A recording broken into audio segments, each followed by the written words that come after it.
Uh,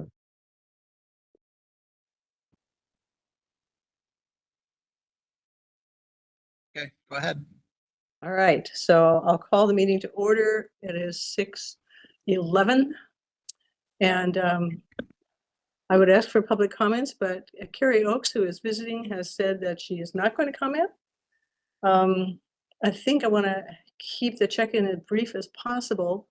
Is there anybody who has something they want to check in with? Other than that, we'll just skip this since we're starting late. I'll just say briefly, I was at the Oregon League of Conservation Voters lobby day in Salem today, and we had a really wonderful conversation with Jewel Walters, Chief of Staff, about legislation that the OLCV is interested in supporting, and then a really extensive conversation with our Senator and the President of the Senate, Rob Wagner. And so there were probably, I think, 4 of us from West Linn who spoke with Jules, and then 9 or 10, oh, probably 11 of us who spoke with Rob from Lake Oswego and from West Linn. So a good conversation. People seem to be really enthusiastic about the day. So I was very impressed with just the opportunity to talk with our legislators and have the number of people who were in Salem kind of really supporting environmental causes.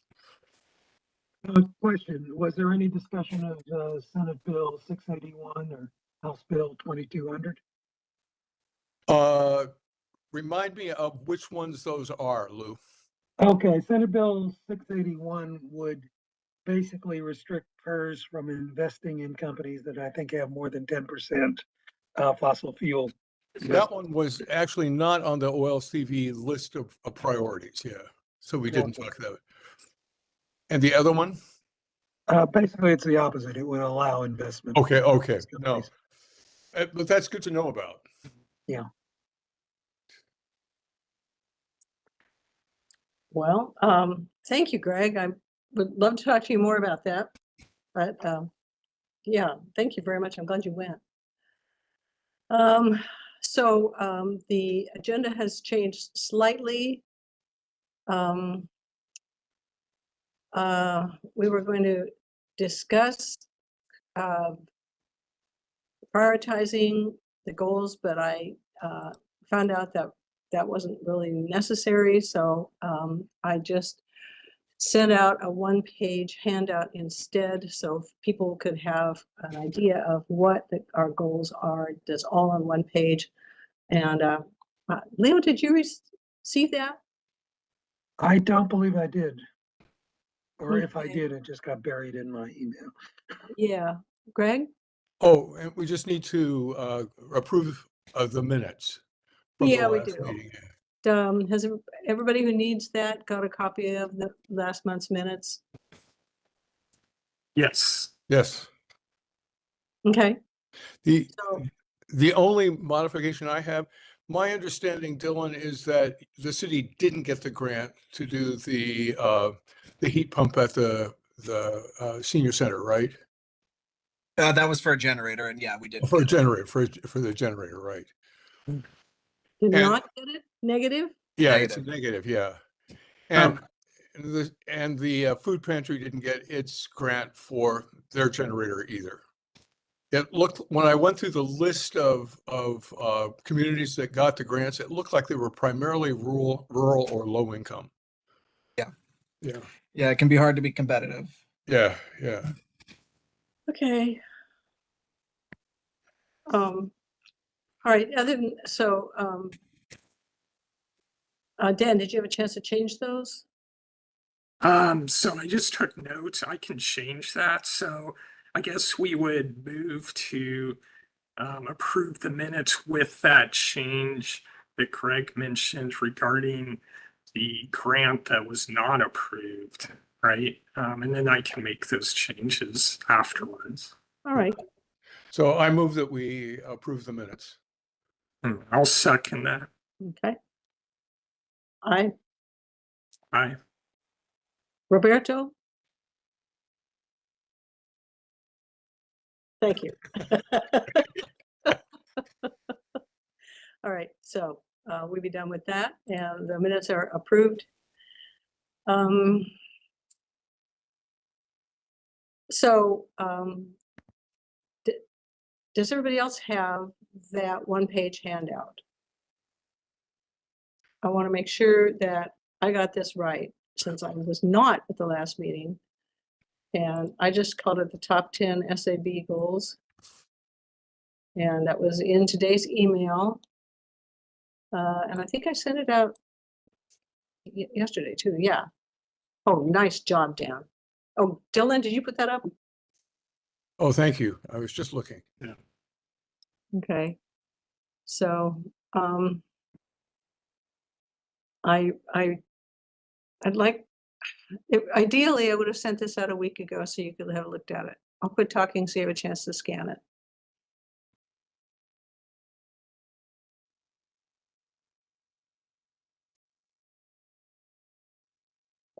Okay.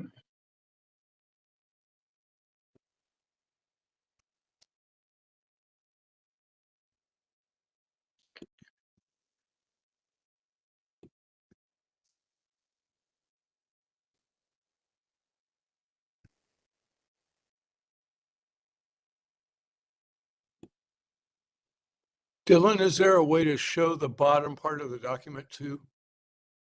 Great, thank you. Oops. Somehow I left that on there.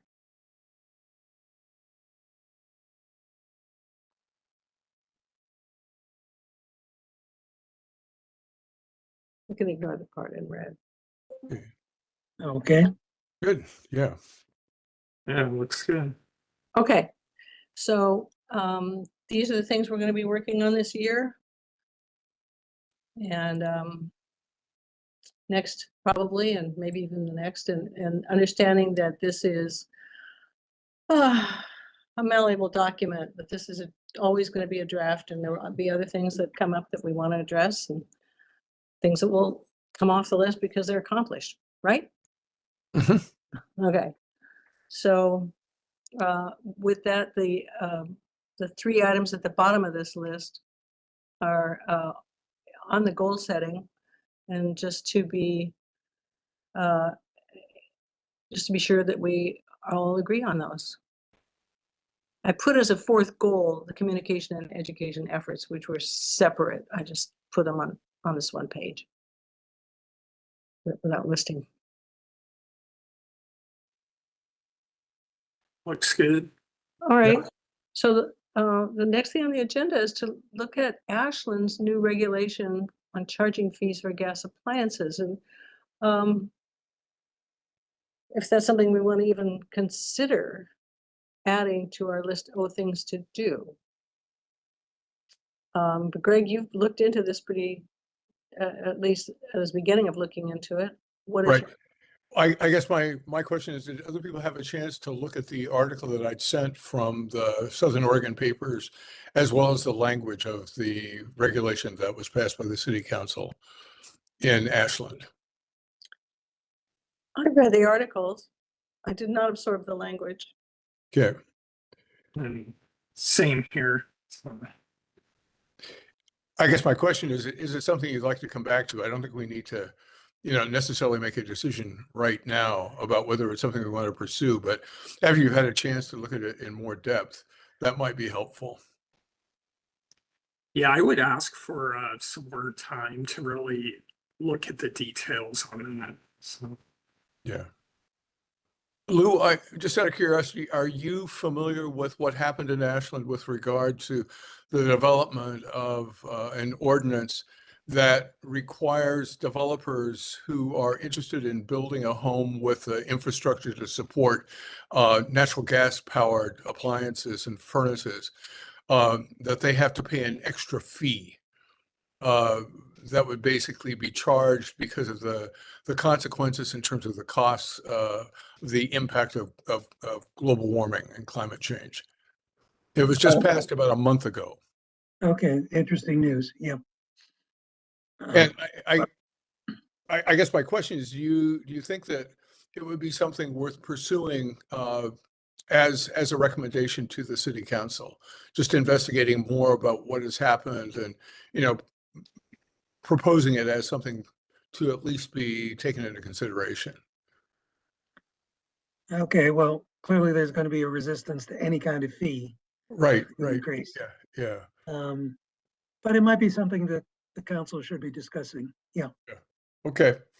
That might be worth, because there was plenty of resistance in Ashland, as you might well expect from the Did this natural have to gas go to the companies. voters in Ashland? Hmm? This go- It was actually passed by the city council. Okay. You know Yeah, where it came from? It came resolution. from the high school students. Well, not only high school students, but college, young climate activists basically pushed it through. Yeah, Which I find to be very interesting. yeah. Yep. So we want a tree code, we get the kids going on it. Okay.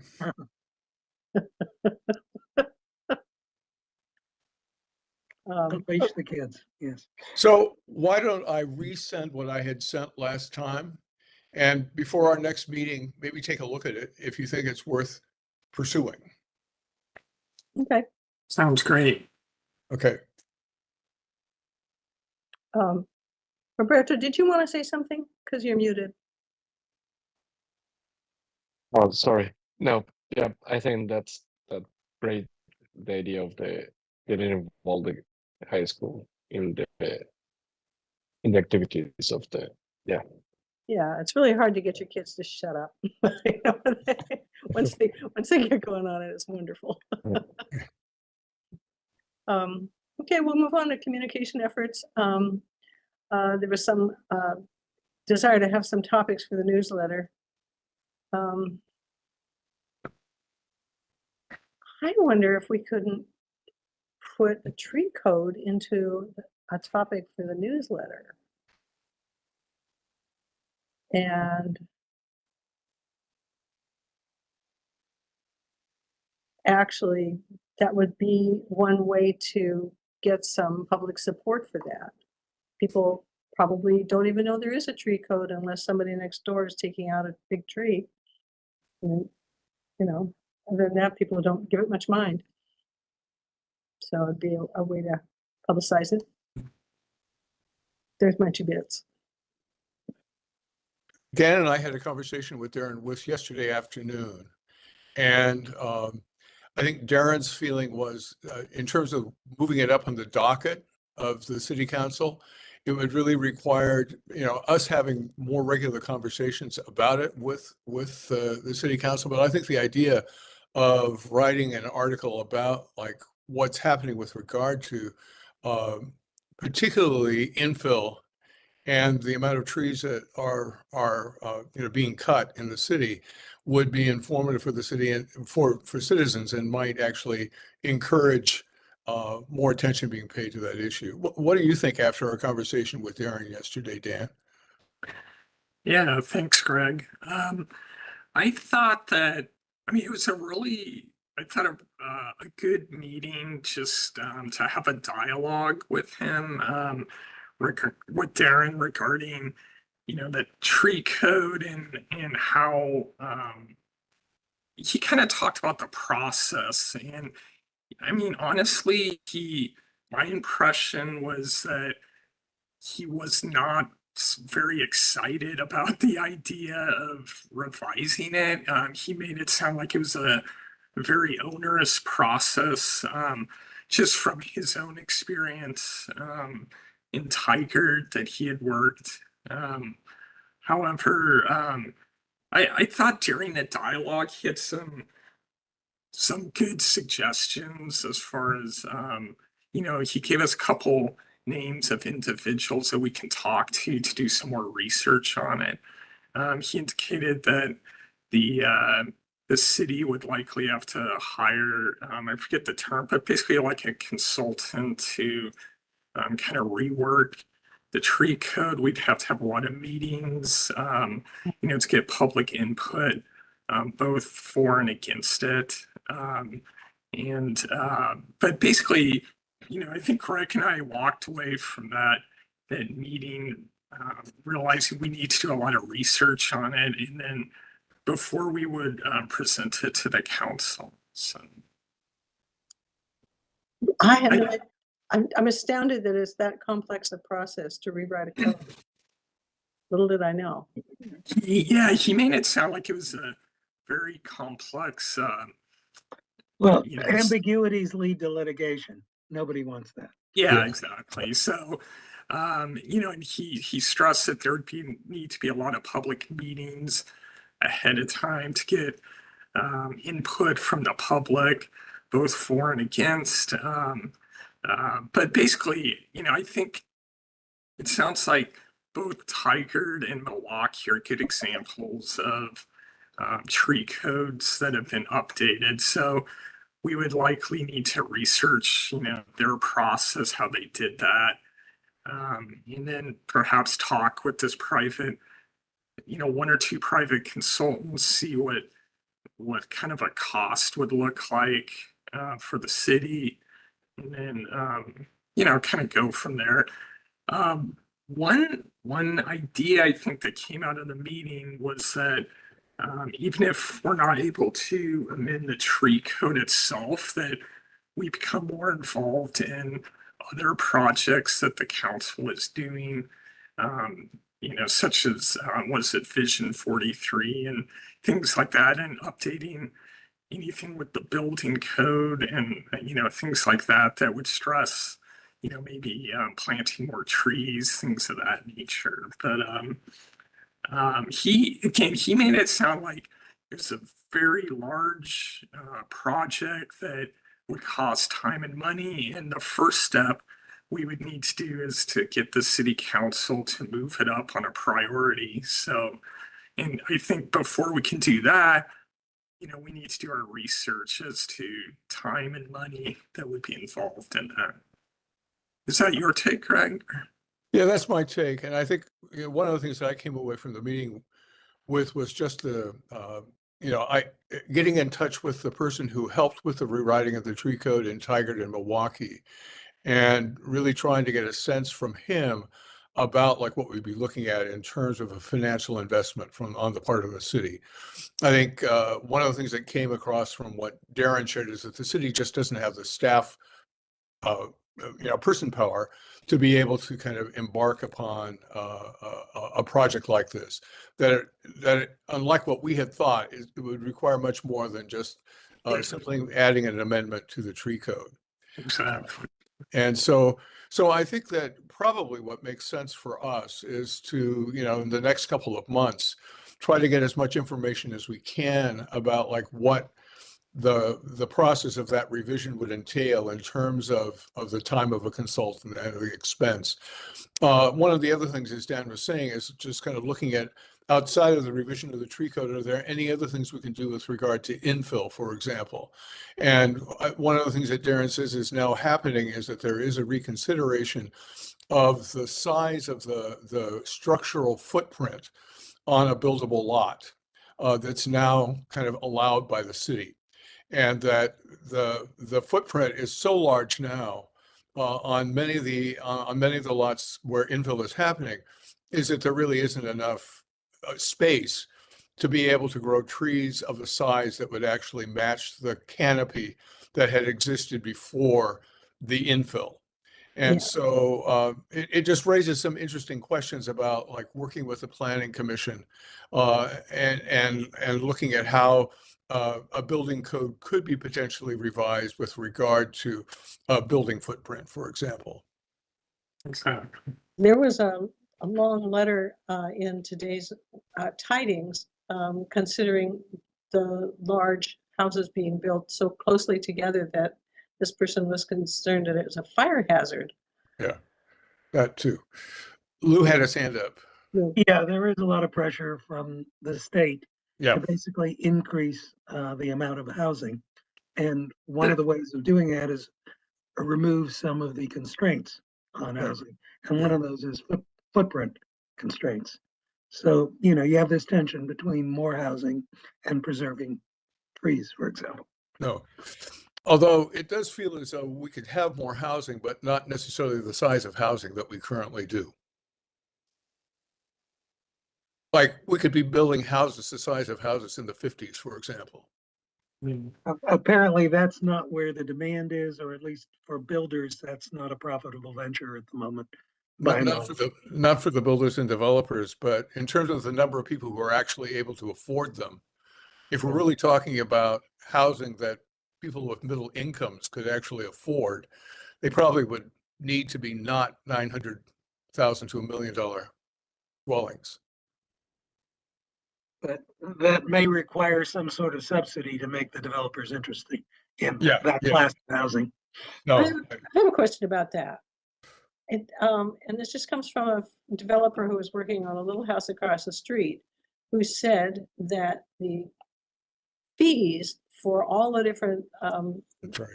steps in building a house, all the things that you need to get licensed for, all the fees for those are the same whether you build a small house or a large one. So it's in their interest to build a larger house.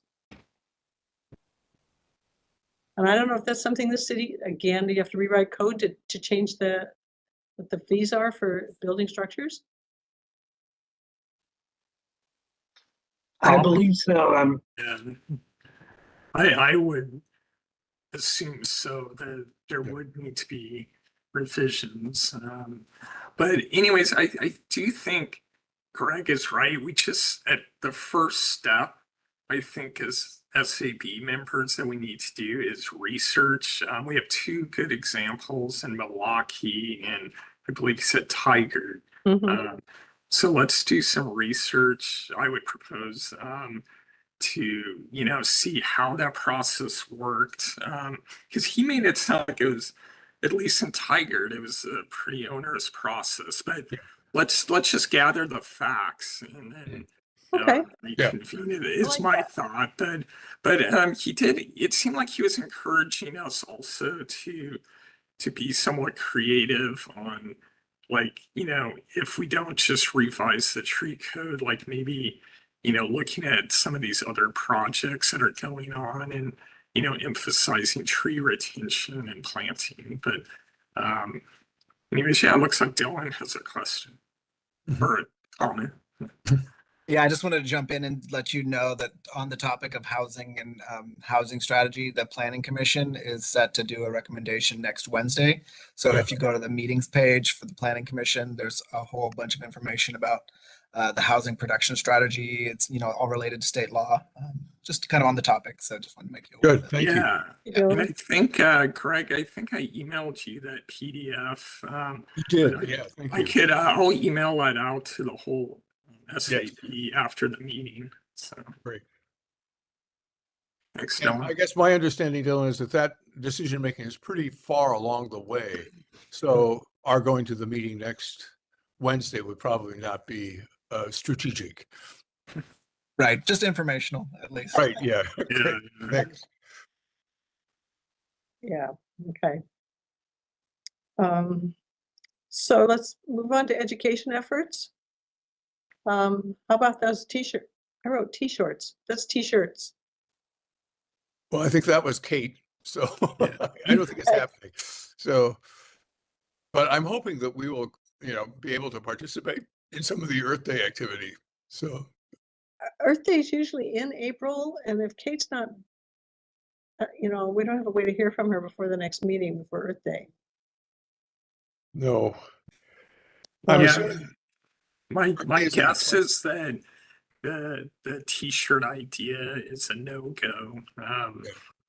But I do think we, as time allows, that at least if a few of us volunteer for the work day on Earth Day, then maybe we can have some conversations with folks out there. what day is Earth Day? I think on the 19th, it normally is that weekend. Oh, no. Yeah, the 19th is the Earth Day workday Yeah. at Willamette Park. That is also the West Linn Community Garden Work Day. So I would say that, let's go to it and then just talk up the SAB and the kinds of things we're working on, Okay, whoever happens to be there. Victoria, is it possible? I guess that garden work day is already set. Is it possible that that puppy, you'll move it? cannot move it. Oh, you cannot. Okay, got it. Okay. There are too many people to contact and deal with. That's Yeah, About I 30 understand. about 30 people to call up and say, oh, can you change that? I can't. Well, Victoria, perhaps you and I, when we're working at the garden for the workday, we could talk with folks a little bit, if something that comes up, if the opportunity presents itself. Yeah, And I'll certainly participate in the Willamette Park one. And Roberto, if you are well and free, we could both put on our gloves and go down and help out. So we could chat there. And find where Mike could go and Kate, if they're able to. okay.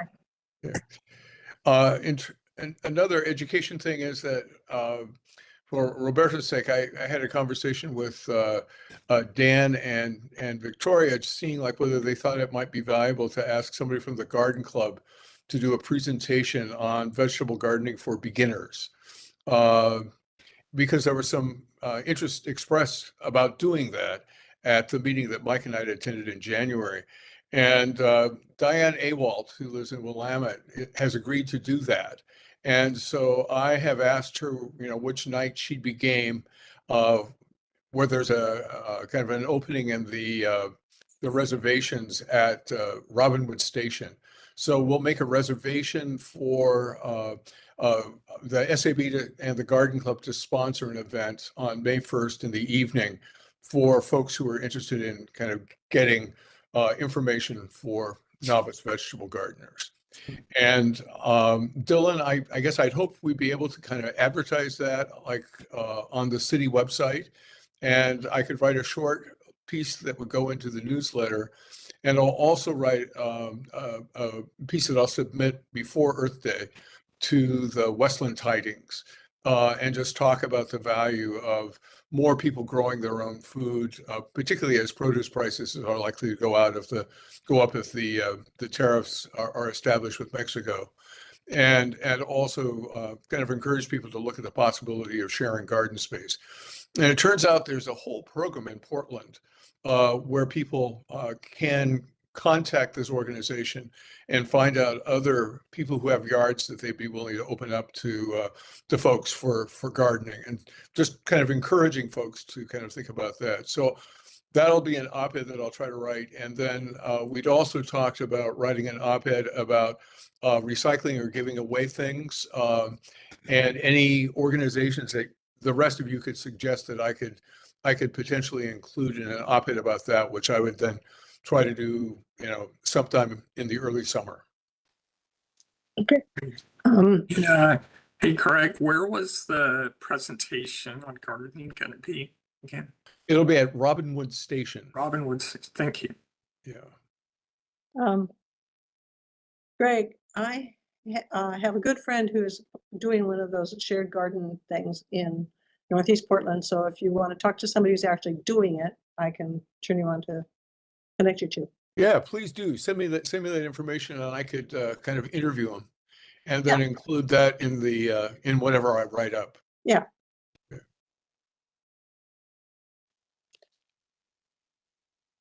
And I'm seeing this actually is kind of tied into the whole resilience question as well, Dylan, in terms of, kind of thinking of victory gardens from World War II and the value of kind of encouraging more people to actually grow their own food. Can we encourage people to have chickens and get eggs? We could do that as well. I know in my neighborhood, chickens are not allowed. Really? I'm assuming, there's a lot of HOAs that do not allow chickens in the neighborhood. So West Linn does allow up to 6 chickens. The city does. So, but it may be that if it's a kind of a if it's an HOA, it might not. Did you say 6 chickens? Yeah. Yeah, okay. Leo? Yeah, I was just in New Jersey in my daughter's place, and apparently you have to have 5 acres there in order to have chickens. No. Not the case here. Yeah, most places keep out the roosters, but you can't have roosters. That's sexual discrimination, clearly. Yeah, It I is. guess if you cut out the vocal cords, they would be okay. And I just looked at the code. It looks like 5 chickens. Oh, 5 chickens. Okay, well, we have 4. There's code, there's code. Chickens are coded. So, Maybe yeah. we could rewrite the chicken code. That's just a scratch in the dust. So, Greg, there's that, consider that another topic for the newsletter further on down. So, yeah. So the recycling, resale, tree code, and then the garden. So those are 3 topics coming up. And then I have sent a request to Doug Erickson at the library about setting up a date for the backyard habitat, which a meeting that'll occur like in August or early September. And I could write with somebody from Backyard Habitat an op-ed that we could get into the newsletter about that too, as a means for just advertising the meeting. Okay. So then we're down to looking at coordinating with the high school. Possibly research on the tree canopy, it could be a different topic. Roberto, I know that you're not up to discussing this tonight, but I'd be happy to talk with you about it in the near future. When you're all feeling better, which will happen. Yeah, that'll be great. Yeah. Thank you. Okay, so let's just postpone that one a little bit. If you do go to the high school, talk with Jim Hartman or Jeff Bingham. All right, so Okay. Dan, are you getting that into the notes, or shall I write that down? I am writing that down. I got Jeff Bingham. Bingham, Bingham. Okay. And then Jim Hartman, Hartmann. Both of them teach the environmental studies classes. Okay. Jim's Great. retiring at the end of this year, but Jeff is really strong and would probably be interested. And there's another science teacher, biology teacher named Gabe, whose last name I can't remember, but he might be another possibility. Okay. Thank you. Yeah, it's back to get the kids on it. Yeah. Okay. So our next item is to look at bringing developers and community leaders together. And as far as I understand this, Dylan, you and Rory already have talked to some people about that. You just have yet to set up a meeting, or I don't know. Right. Yeah, we haven't set the meeting up. I actually kind of brought this back up with the mayor recently, and he wrote back and he's like very excited to do it. So yeah, we're just trading email. I'm waiting for an email back from him. So we're trying to get that one going again. It's moving. All right, well, we'll just breathe a little on the fire here, on the coals, and so it must be really hard to get much done when almost everybody in the city is either completely overworked or part-time. There are just so many competing priorities. Yeah. So I don't feel bad about just asking you to do it again, but another email to Rory. And really the last item on our list is to follow through with neighborhood preparedness, the Be 2 Weeks Ready. And again, the question is to you, Dylan, how can we support you doing that? Because I know that's something that's been in your back pocket for a long time. And that earthquake's coming. Yeah, well, we have started rolling it out. Carrie was there, actually. We had, I believe, we had a neighborhood association president meeting with a group of staff and all the neighborhood association presidents, and emergency preparedness was a big topic. Everyone was interested in it. I brought a bunch of the Be 2 Weeks Ready materials. Since then, I have, from the state coordinator person, I have got a whole bunch of printed, like professionally printed booklets. So I'm taking the steps. There's a web page now on the city's page. So it's just, it is rolling out. It's happening. Great. I'm kind of at the point looking for, we started with the NAs. And I haven't heard a lot back from them yet. I'm probably going to reach out to them again pretty soon. Trying to just to find an interested person or two in each NA to start, doing the program and bringing it to the NAs. It's kind of the first group, and then we'll start looking at nonprofits, churches, anyone, even just if somebody wants to do it in their own neighborhood. As I'm building the program, we'll start promoting it more. We're just kind of taking those first steps. Could, Well, Dylan, I happen to know that the neighborhood I live in does not have an active association. Oh, which one is that? Sunset? Sunset? They are trying to get active. Maybe. I think we have a meeting tomorrow, at least to plan a party. Yeah. Okay. Yeah, okay. So somebody was there from the Sunset Neighborhood Association? I think there might have been. I'm not positive. It But was, I do know Sunset reached out. I mean, they've been trying to be reactivated. They've okay. looking for their funding and things It like was a that. very Yeah. active association until the school was built. There's too much discord over that, and everything fell apart. so Dylan, how are you planning to kind of approach the churches? And would it be helpful if, like, some of us were willing to volunteer to go out and kind of make presentations? Maybe we haven't done the strategy yet. We used to well, Doug Erickson actually used to bring kind of the faith leaders and some of the nonprofits together kind of regularly, semi-regularly. And that would have been a good opportunity. I'm not sure. It has been a little while since we've done that. Yeah. That would I probably actually did a presentation about neighborhood resilience a couple of years to that group, Yeah. but nothing really came of it as far as I can tell. Yeah. I mean, I need a little more time to get the program built and the promotion stuff. But yeah, then, I mean, I would be happy to have any help you wanted. I mean, I have a role I think my role is program coordinator. Right. And then anyone that kind of is a good fit can be a community host. And there's like a pamphlet when you're a community host, and it kind of walks you through. It's very flexible that you bring it to whatever group. It could be the garden group.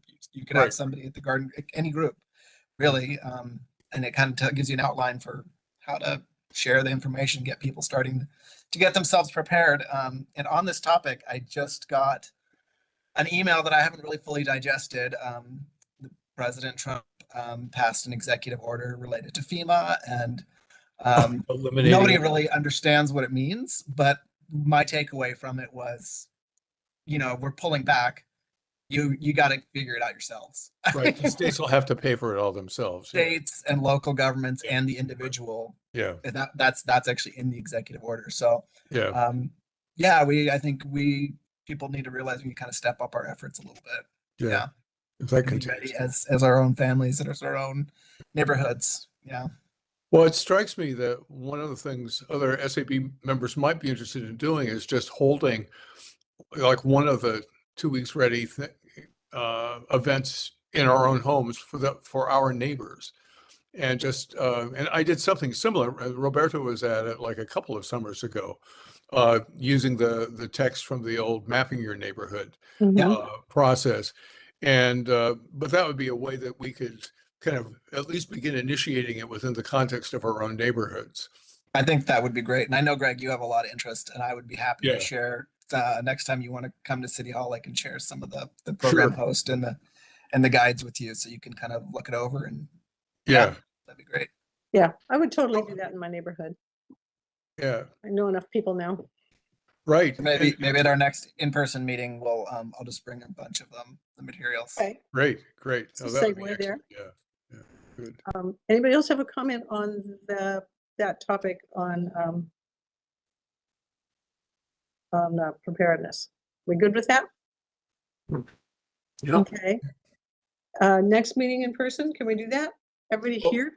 Wait a second, Victoria, I forgot. Go ahead, Greg. One of the things I hadn't kind of anticipated it be including it in the educational piece, but I think it really is educational, has to do with the electric landscaping equipment.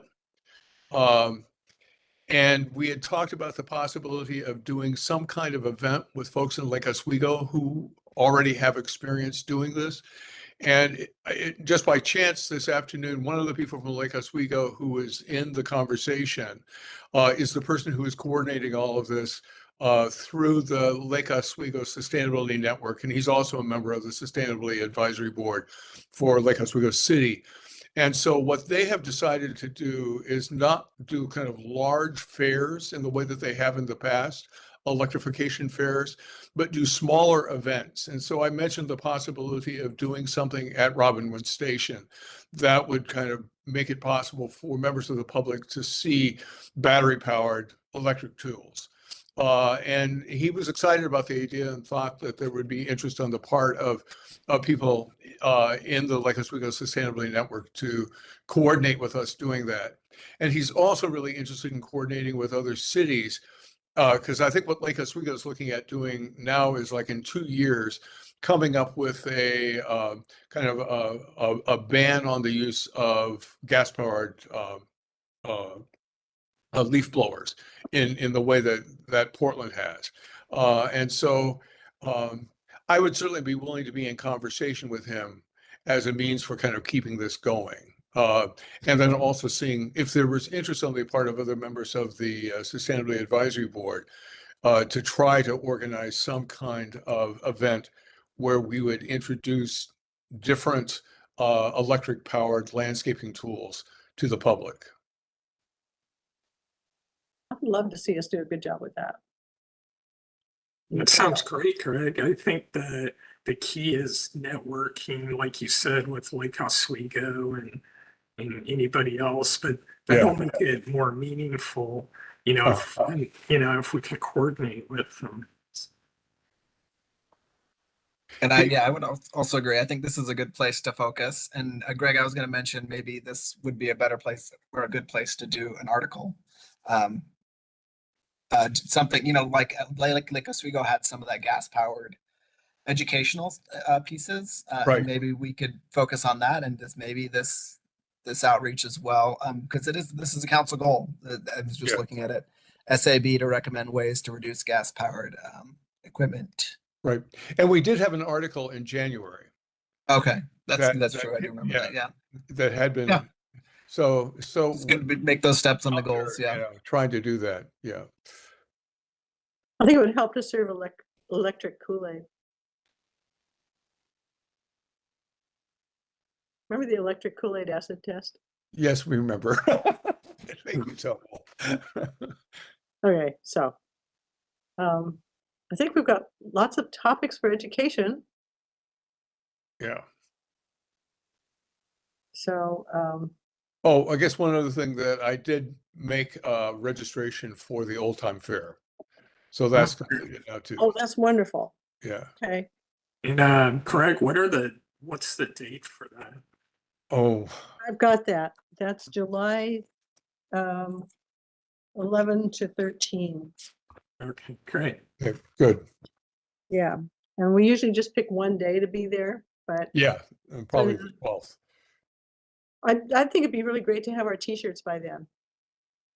Yeah, that's a good idea. It's And a good since this goal. is an SAB, it really needs to be cotton t-shirts. Yes, definitely. So is there anyone who's present today, who's a member of this board who cannot be present next month? Good, silence is great. Right. And that day is the 17th, Thursday, the 17th. Yeah, That works for me. Works for me. okay. So it looks like we can maybe do that in person this time, April 17th. Yeah, so Lou, we'll try to do that one at City Hall. Okay. So if you can come, please do. Let me look at my calendar.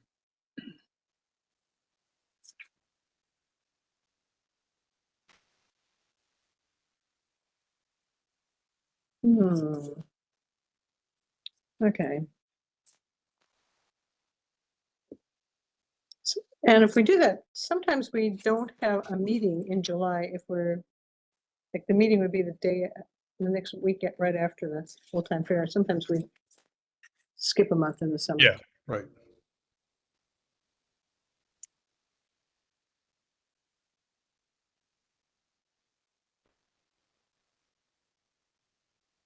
Okay, Well, I'm gonna have to leave the meeting basically in a I minute. or appreciate so. you staying as long as you were able to.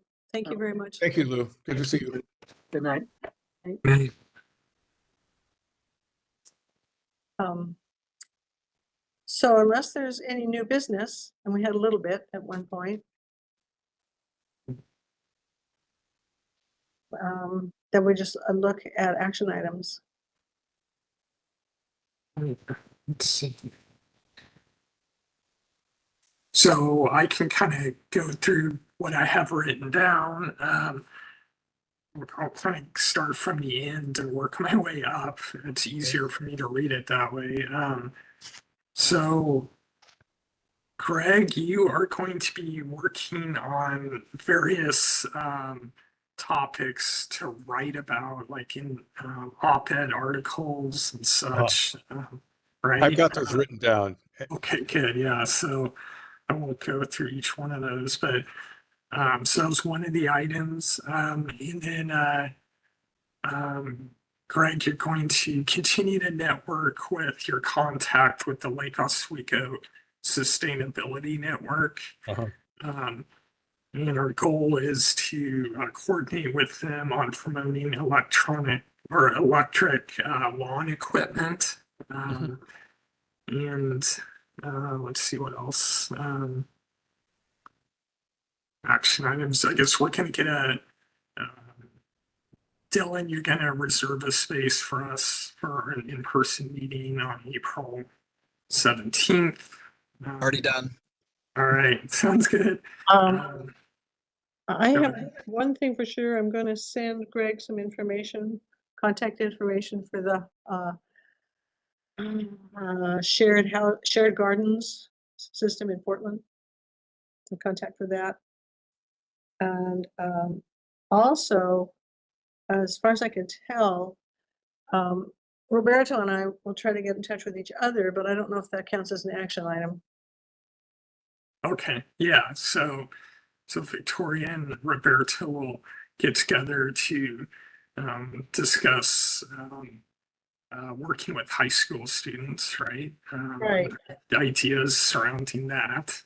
Roberto, do you have access to you sure have my email? You can email me anytime. Do you have my phone if you need that? Yeah, Okay. I'll reach out and we can get together and discuss ideas. Yeah. Okay, but not until you feel good. Yeah, thank you. And then other action items. Greg, you emailed the library. You're trying to set up and you'll just follow up with that regarding reservation for the backyard habitat presentation. Let's see, we have Earth Day coming up on April 19th. It sounds like perhaps Roberto and Greg will be able to, as time allows, go to the Westland Workday. Victoria and I will be at our community garden workday, and this will give us opportunities for outreach and such. And we're not sure of the status with Mike and Kate, but we'll kind of remind them maybe via email. You know what? That's 2 days after our next meeting, so we'll have a chance to check in. Oh, good. Okay. There you go. Okay. Let's see, just looking at my notes here. I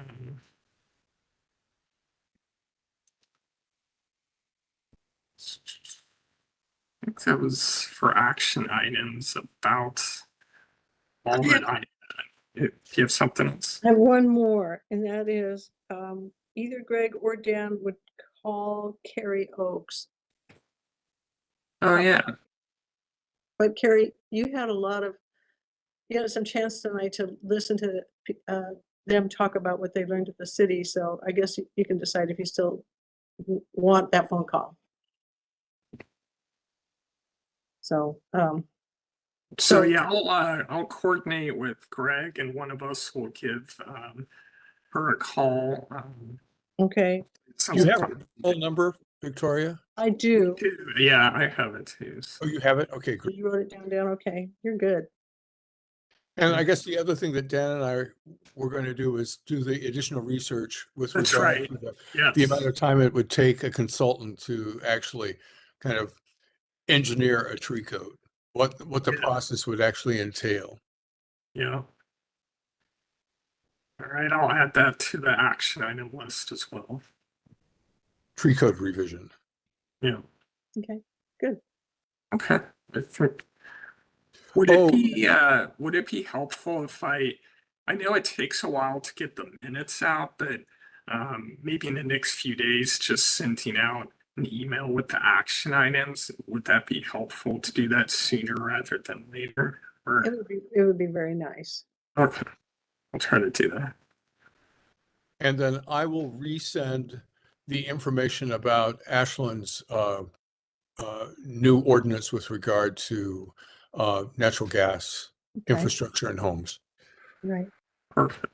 And if you folks can kind of review that, and then we can kind of make that a topic that we'll discuss at our next meeting. Let's see, I was just thinking of one other thing. Oh, if you could email me if you have any information about recycling efforts that I might not be aware of, and I'll get in touch with the community recycling thing. If one of you, is anybody on Facebook and would have access to? I am. Yeah. Could you check out that Westland Sustainability Group that focuses on Yeah. recycling? And Yeah. I'll reach out to them and see if they have any suggestions, like for an op-ed piece. Yeah, you bet. I follow their page, so yeah, I'll take a look and let you know. Great, good, thank you. Mm-hmm. All right, I think that's all the action items. So I'll get those emailed out in the next couple days. Great, thank you. All right. I think we're ready to adjourn then. Good. Right. And, short meeting, but I think we're pulled together with what we want to be doing. And see you all in City Hall. Excellent. And All right. Roberto, thank you so much for participating. Yeah. Yeah, I hope you feel better absolutely. quickly. You want some Thank you so chicken much. soup? I think I will. Yeah. All right. Okay. right. Adjourn the meeting today at I just lost my clock. It's 7:03. Great. Thank you, Victoria, for All right. Yeah. working us through. Good night. Thank you all. Bye.